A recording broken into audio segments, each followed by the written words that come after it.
Shalom, bien-aimés en Christ, c'est bien moi, votre frère Didier, papa Didier pour les autres. Je suis venu partager avec vous ce message de Dieu, un message très important qui peut être négligé de nos jours, mais c'est un message que notre Seigneur Jésus-Christ nous a laissé. C'est pour moi d'abord une recommandation que le Seigneur Jésus a donné à toute personne qui croit en lui. Je veux dire, toute personne qui croit à sa parole. C'est une recommandation de la part de notre Seigneur. Eh bien, nous allons voir cela par après. Et laissons le temps à la prière. Prions d'abord pour que le Saint-Esprit nous donne le passage pour que cette parole soit bien reçue dans vos maisons. Alléluia, nous prions au nom puissant de notre Seigneur Jésus-Christ.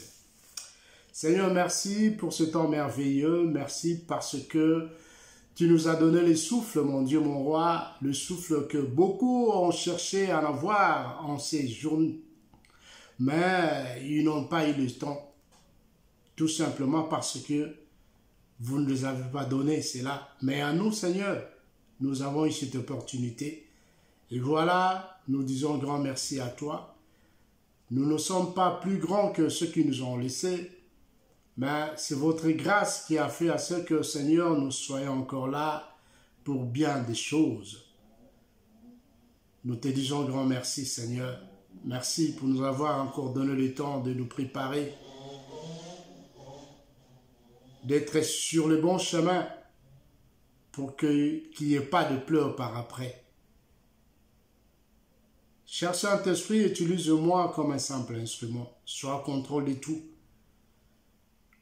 Parle à ton peuple, cher Saint-Esprit.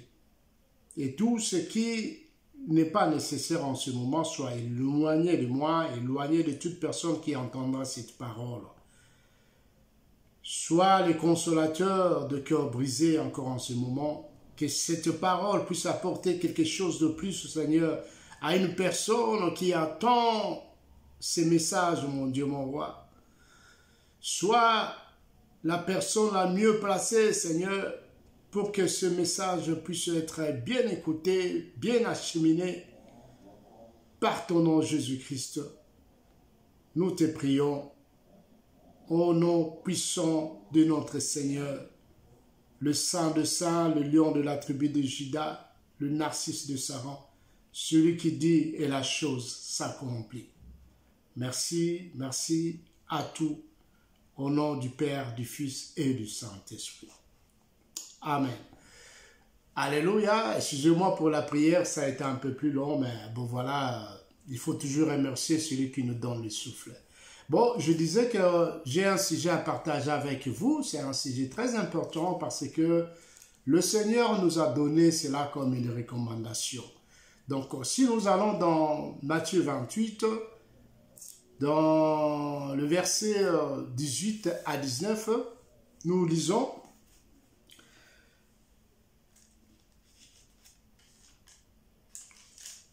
Nous lisons au nom puissant de notre Seigneur Jésus-Christ, Matthieu 28,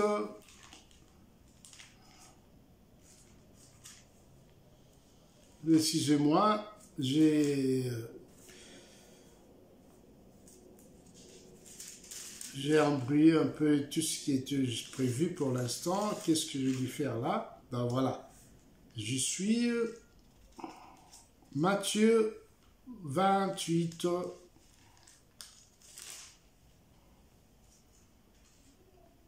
versets 18 à 19. Nous lisons au nom puissant de notre Seigneur Jésus-Christ. La Bible dit ceci: Jésus s'étant approché, leur parla ainsi: Tout pouvoir m'a été donné dans le ciel et sur la terre. Allez, faites de toutes les nations des disciples, les baptisant au nom du Père, du Fils et du Saint-Esprit. Et enseignez-leur à observer tout ce que je vous ai prescrit. Et voici, je suis avec vous tous les jours jusqu'à la fin du monde. Alléluia. Bien-aimés, là nous avons vu cette parole, le message que notre Seigneur Jésus-Christ nous a donné. Il s'est adressé aux disciples, mais aujourd'hui, ce message nous est adressé. C'est un message de recommandation. Jésus-Christ nous a dit, d'abord dans 18, il a dit, tout pouvoir lui a été donné aux cieux et sur la terre. Et après cela, il nous dit d'aller faire des disciples dans toutes les nations.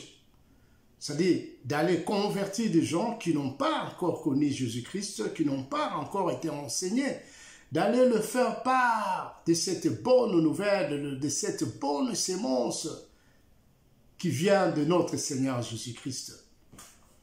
Est-ce que, la question maintenant, est-ce que nous faisons cela ou nous ne le faisons pas? Oui, bien-aimés, j'espère que s'il y a des gens qui ont fait cela, mais aujourd'hui, je crois que moins en moins, cela se fait encore. C'est pourquoi je suis venu encore vous faire remémorer cela, que c'est une recommandation de notre Seigneur. Jésus nous a dit de faire cela et nous devons le faire. En fait, ce n'est pas nous qui le ferons. Si nous acceptons, parce que dans le livre de Jean 10, 14, il nous a dit, si vous demandez quelque chose en mon nom, eh bien, je le ferai. Si nous demandons à Jésus de faire quelque chose à notre position, eh bien, il le fera.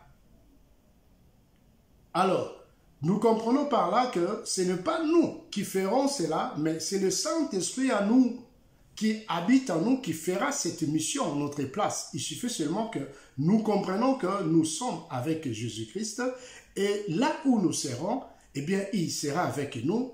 Là où nous aurons de combat, et le Saint-Esprit sera là pour nous défendre. N'a-t-il pas dit qu'il est notre avocat? N'a-t-il pas dit qu'il nous enseignera des choses que nous ne serons pas à mesure de comprendre, bien-aimés? Voilà le problème que nous avons aujourd'hui. Nous avons tout délaissé. Nous faisons des choses qui ne doivent pas être faites en premier. Or, la Bible dit, nous devons chercher d'abord le royaume des cieux et le reste nous sera donné par-dessus tout. Jésus nous a donné une recommandation, bien-aimée. C'est-à-dire d'aller convertir des gens, les gens qui ont besoin de cette parole. Bien-aimé, toi, tu as cette parole, mais l'autre qui est ton voisin, celui qui est à côté de toi, est-ce qu'il connaît quelque chose de notre Seigneur? Tu lui as déjà parlé de ça? Voilà le problème que nous avons chaque fois dans nos vies. Nous croyons bien faire, mais nous ne le faisons pas correctement. Nous croyons être sur le bon chemin, mais nous ne le sommes pas. La Bible nous le dit. Parce que si nous voyons que le chemin que Dieu nous a dit d'entreprendre, eh bien, nous ne le faisons pas. Nous sommes sur l'autre chemin, puisque les chemins là, ça semble être des jumeaux. Ils sont semblables, ils paraissent le même. Ce que tu fais, tu comprends peut-être que c'est une recommandation de Dieu, mais non, ce n'est pas ça. Tu fais ce qui est contraire à la recommandation de notre Seigneur Jésus-Christ. Bon, nous en parlerons un peu plus tard. Mais je vais d'abord faire une introduction de ce sujet. Donc, en fait, ici, c'est quoi? C'est une préparation que nous devons faire dans le champ de notre Seigneur Jésus-Christ. Le thème en question que je peux dire ici, c'est comment préparer le champ de notre Seigneur. Vous savez, le champ de notre Seigneur est plus grand. Il a dit, le champ est plus grand, mais il en manque de travailleurs. Comment pouvons-nous contribuer à l'élaboration ou la préparation de cette terre pour que les gens puissent en venir? Oui, nous allons partir pour chercher des gens, les non-croyants, ceux qui ne connaissent rien de Jésus, qui puissent venir. Ils vont être où? C'est dans ces champs. Ils vont travailler dans ces champs. Alors, ces champs doivent être bien entretenus. Ces champs doivent être bien faits afin que la personne qui y habite soit à l'aise, comprenne que non, voilà, je suis chez moi, là où j'ai pris maison eh bien, je me sens vraiment à l'aise. Alléluia. C'est-à-dire que Dieu nous invite à participer dans son champ. Comment il nous invite? Eh bien, si nous acceptons Seigneur Jésus-Christ comme Seigneur Sauveur, nous comprenons directement que nous faisons partie de cette famille et nous devons travailler dans l'ensemble, former le corps du Christ, bien-aimé. Et cela sera une bonne chose pour notre Seigneur Jésus-Christ.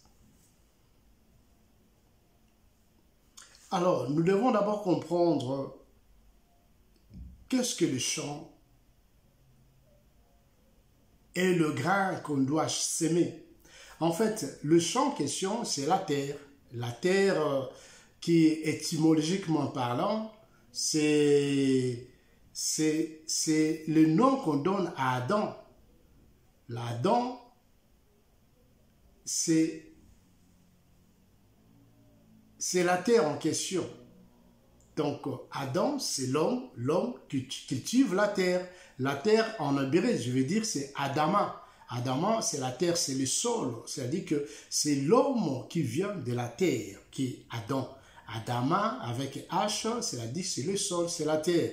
La terre qui doit être cultivée, la terre qui accepte Jésus-Christ doit être bien cultivée. Il faut que cela soit filtré, que tout ce qui concerne l'état mauvais de cette terre soit écarté, puisque l'homme avait péché.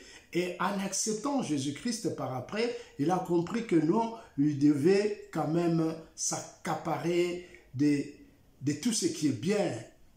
Tout ce qui est bien, tout ce qui fait partie du corps du Christ doit être quelque chose qui doit être privilégié. Alors, on doit enlever tout ce qui est mal, tout ce qui est déchet. Donc voilà pourquoi un agriculteur, quand il veut planter, qu'est-ce qu'il fait? D'abord, il commence à enlever les mauvaises herbes. Il essaie un peu de déchiffrer la terre. Il enlève les mauvaises herbes, les mauvaises racines, tout ce qui peut faire barrage à la bonne culture de son champ, eh bien, il enlève et tout.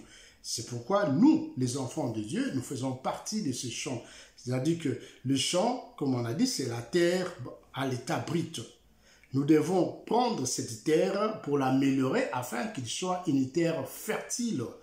La terre qui sera prête pour que la graine soit enséminée. Alléluia. J'espère que je parle à quelqu'un. Alléluia. Donc, cette terre à l'état brut nécessite un lavage systématique pour qu'il soit prêt à recevoir la sémence de Dieu, la sémence qui est la parole de Dieu. C'est-à-dire que la terre est la personnification, ou plutôt le synonyme, si vous voulez, en ces cas, de l'homme pécheur. Celui qui a le péché en lui, c'est cette terre à l'état brut. Et nous devons faire de cette terre brute une terre fertile. Alors, la personne qui accepte Jésus-Christ, nous faisons tout à ce qu'il puisse comprendre tout ce qui est commandement de Dieu. Qu'est-ce que Dieu veut en lui? Il faut nous soyons d'accord avec lui, que nous puissions lui faire comprendre que non, dans cette maison, voilà ce qui se fait, voilà ce qui ne se fait pas. Donc, quand il entre dans la maison, il voit que tout est bien propre, et bien c'est à partir de là, lui aussi, il va commencer à suivre les règles de la maison. Alléluia. Les règles de la maison, c'est-à-dire que tous les commandements de Dieu. Et par là, quand il commencera à apprendre petit à petit, il va aussi le transmettre à la personne qui sera à côté de lui. Lui aussi, à son tour, il va aller contacter quelqu'un pour qu'il vienne visiter cette maison. La personne qui sera la bienvenue, c'est cette personne ou la graine qui sera encore enséminée sous cette terre pour qu'elle soit fertile et enséminer encore d'autres graines. Alléluia! Bien-aimé, ça c'est la parole de Dieu. La parole qui nous donne la vie, la parole qui fait comprendre aux autres que dans le champ de Dieu, il y a quelque chose de bien. Il y a la part de tout le monde, bien-aimé. Voilà pourquoi, quand nous partageons la parole de Dieu, nous devons être d'abord nous-mêmes contents de ce que nous disons. Si nous ne le sommes pas, eh bien, ça ne sert à rien, bien-aimé, de faire partie de cette terre fertile. Alléluia. Alors, dans ces champs de Dieu, avant que la récolte soit bien faite, il y a, comme je vous dis, la terre brute. Nous devons déchiffrer, nous devons enlever tout ce qui est de bois mort, des herbes mortes, des racines qui ne valent absolument rien. Eh bien, nous devons tout enlever. Tout cela, c'est dans cette terre. La terre, c'est la personne animale, la personne qui ne connaît pas Jésus. Nous devons lui faire comprendre que nous, voilà, toutes ces herbes que nous voyons là, que nous disons, ce sont de péchés, ce sont de mauvaises habitudes que les gens ont avant de venir en Christ. Nous devons tout enlever, tout cela, ces bois, ces racines mauvaises qui font à ce que la graine ne puisse pas prendre place. Alléluia. Ce n'est qu'après cela, que nous allons bien asseoir la terre et donner l'eau nécessaire, lui donner l'eau nécessaire, c'est-à-dire que la parole de Dieu qui va venir encore donner la potion la plus importante, la potion principale pour que la personne commence à croître dans cette parole. Alléluia. Donc, dans ces champs où le Seigneur Jésus dit qu'il y a peu d'ouvriers, en disant cela, notre Seigneur savait bien aimé qu'avec le temps, les ouvriers seront là, ils seront beaucoup. Si vous saisissez le sens de Matthieu 28 et 18, il dit que tout pouvoir m'a été donné aux cieux et sur la terre. Donc, il avait ce pouvoir-là et avant de partir, il a donné ce pouvoir aux enfants de Dieu. Nous voyons, et quand il vient voir ses disciples après la résurrection, il les souffle le Saint-Esprit, il leur donne le Saint-Esprit. C'est-à-dire que le Saint-Esprit, c'est le synonyme du savoir, c'est le synonyme de l'intelligence, parce qu'il dit, le Saint-Esprit vous donnera connaissance de tout.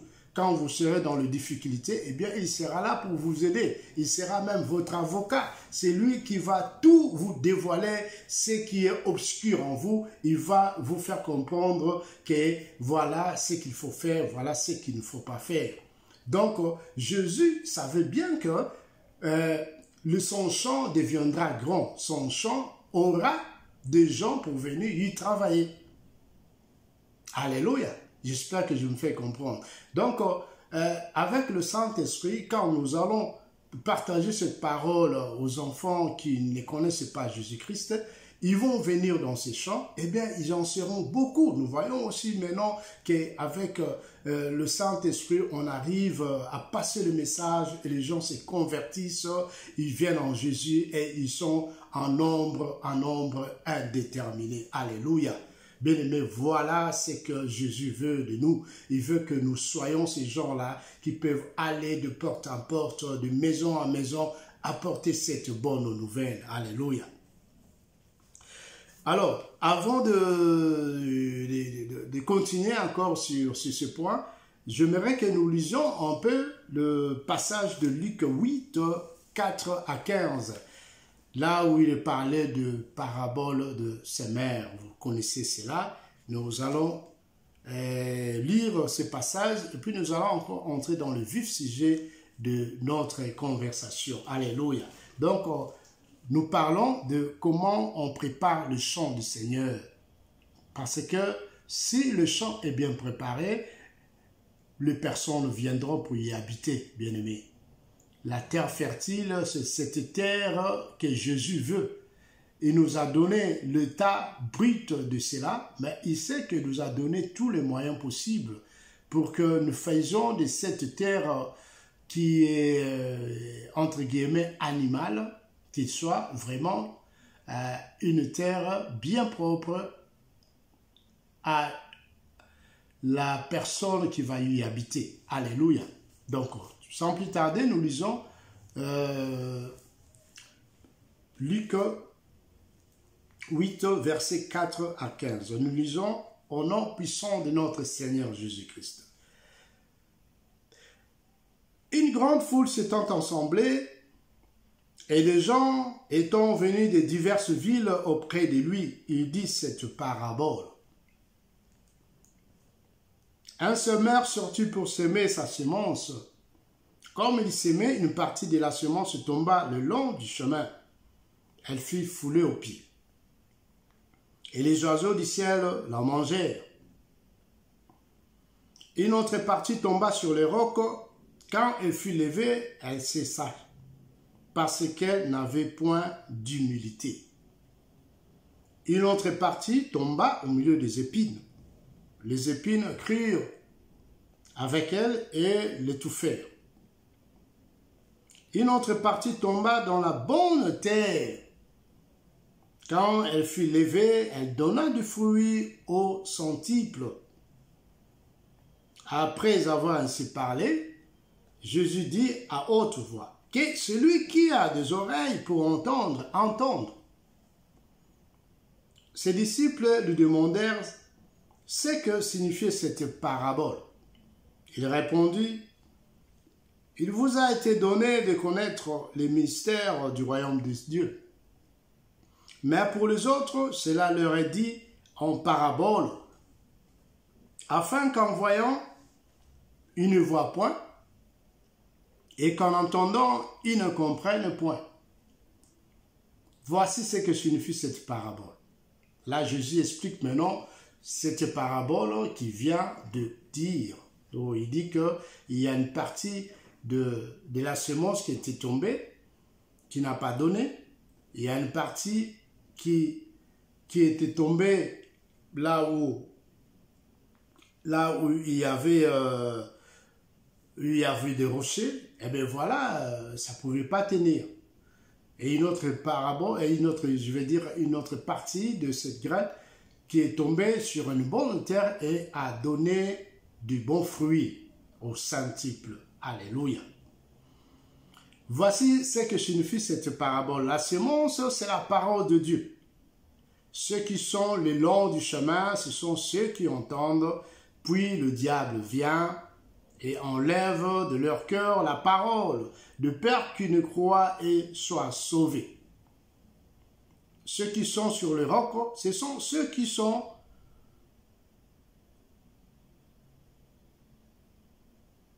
plutôt, ce sont ceux qui, lorsqu'ils entendent la parole, la reçoivent avec joie.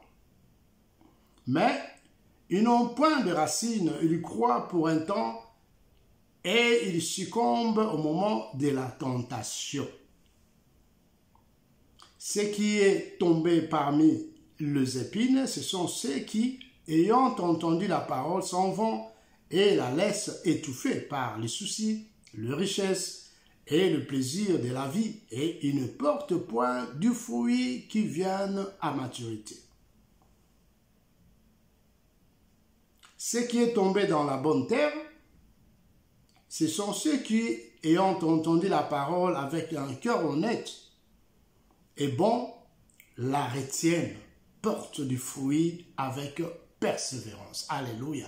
Bien-aimés, ce qui nous concerne ici, c'est cette dernière partie où il est dit, ce qui est tombé dans la bonne terre, ce sont ceux qui, ayant entendu la parole avec un cœur honnête et bon, la retiennent et portent du fruit avec persévérance.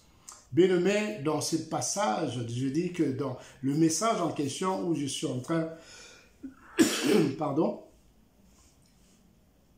dans ce message où je suis en train de partager avec vous, il est question de cette troisième partie, la parole qui est bien portée, la semence qui est l'homme qui était en péché et qui a changé de camp, doit porter normalement, qui doit faire partie de ces corps mystérieux, le corps divin que nous avons en nous. Alléluia. Donc, si je comprends bien, je vous ai fait comprendre que ici, j'avais tout simplement besoin de cette partie, mais je ne voulais pas le prendre directement. Je voulais qu'il y ait cette différence, c'est-à-dire qu'il y avait la semence qui descend, il y a la semence qui n'est pas bonne, mais il y a la parole, la semence qui est bonne, qui est prête à croître. C'est cette semence que nous avons besoin ici.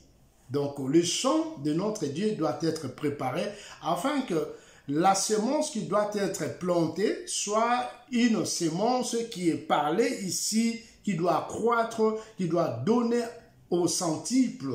Voilà ce qui est nécessaire pour nous chrétiens, bien-aimés. Quand nous allons passer le temps à évangéliser, passer le temps à mener les gens vers Jésus-Christ, nous devons comprendre que notre mission est d'apporter une bonne nouvelle. Quand il faut aller chez ces gens, qu'est-ce qui leur manque afin que cette parole qui va être ancrée en eux ne puisse pas être bafouée, bien aimé. Vous savez, il y a des moments où ces gens qui ont par exemple faim, vous venez leur parler de la parole de Dieu et ils nécessitent quelque chose. Il vous suffit seulement de leur donner quelque chose aussi, poliment, gentiment, et bien voilà. Et ils ont faim, vous leur donnez par exemple physiquement, ils ont faim, vous leur donnez à manger. Vous leur donnez quelque chose, et bien voilà. Vous commencez un peu à partager avec eux, petit à petit, même pas le même jour. Il ne faut pas forcer, bien aimé. La parole de Dieu ne force pas. Vous dites, vous leur donnez à manger, et bien voilà, vous causez avec eux, vous repartez. Et vous revenez peut-être 3 jours après, et voilà, vous apportez encore quelque chose, et petit à petit, voilà, l'amitié se fait, et vous commencez à enlever les mauvaises herbes, comme j'ai dit, vous leur parlez que non, voilà, la cigarette, c'est pas bien, ce que vous faites là, c'est pas bien. Bien aimé, ils seront bien placés pour vous écouter parce que vous êtes devenus comme leurs amis, vous êtes devenus comme des personnes familières, bien aimés. C'est comme ça, petit à petit, dans le champ de Dieu, nous devons amener des gens, nous devons savoir comment préparer ces gens afin que la parole soit sémée. Et ce n'est qu'après que quand tout s'est bien préparé, on a enlevé les mauvaises herbes. C'est-à-dire qu'on les a fait comprendre que leurs mauvaises habitudes, l'abus des boissons, la drogue, le mauvais comportement, le vol, l'adultère, le lesbianisme, l'homosexualité, tout ce qui est